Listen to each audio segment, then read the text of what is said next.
లెక్క, ఆ తర్వాత మరొక లెక్క అన్నట్టుగా అభిమానులు ఎత్తిన కాలర్ను దించకుండా సినిమాలు చేస్తున్నాడు young tiger, man of masses NTR.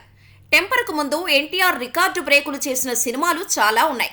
కానీ కొన్ని సినిమాలు మాత్రం తన అభిమానులు ఇది మా హీరో సినిమా అని చెప్పుకోలేనంత దారుణాతి దారుణమైన రిజల్ట్స్ ఇచ్చాయి.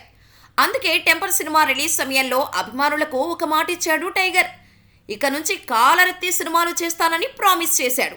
చెప్పినట్టే అక్కడి నుంచి ఎత్తిన కాలర్ దించలేదు టైగర్ ఫ్యాన్స్. టెంపర్ నుంచి దేవరా వరకు కొత్త ఎన్టీఆర్ను చూస్తూనే ఉన్నారు. తారక్ కథల ఎంపిక మొత్తం మారిపోయింది. ఆడియన్స్ అభిమానులకు ఎలాంటి సినిమాలు కావాలో అలాంటివి చేస్తూ వస్తున్నాడు.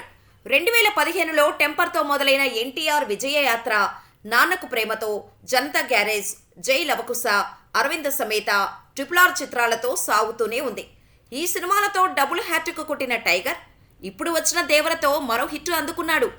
3 రోజుల్లోనే 304 కోట్లు రాబట్టిన దేవర ఫస్ట్ వీక్ కంప్లీట్ అవ్వకముందే అన్ని ఏరియాల్లో బ్రేక్ ఈవెన్ టార్గెట్ రీచ్ అయింది. ఈ సినిమా హిట్ అవ్వడమే కాదు, తనతోనే మొదలైన రాజమౌళి ఫ్లాప్ సెంటిమెంట్ను తను బ్రేక్ చేశాడు ఎన్టీఆర్.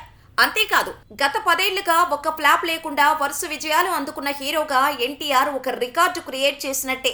దీంతో ఎన్టీఆర్ అభిమానులు గత 10 ఏళ్లుగా ఎత్తిన కాలర్ దించకుండా చేస్తున్నావు టైగర్ అని గర్వంగా చెప్పుకుంటున్నారు. దేవరనే కాదు, అప్కమింగ్ మూవీస్ ఎన్టీఆర్కు ట్రిపుల్ హ్యాట్రిక్ ఇస్తాయని చెప్పడంలో ఎలాంటి డౌట్స్ అక్కర్లేదు. వార్ 2తో పాటు ఎన్టీఆర్ నీల్ సినిమాలు టాక్తో సంబంధం లేకుండా బాక్సాఫీస్ని షేక్ చేయడం గ్యారంటీ. ఆ తర్వాత ఉంటే దేవరా 2 ఉండొచ్చు. కాబట్టి దేవరా నుంచి టైగర్ పాన్ ఇండియా లెక్క వేరే అని చెప్పొచ్చు.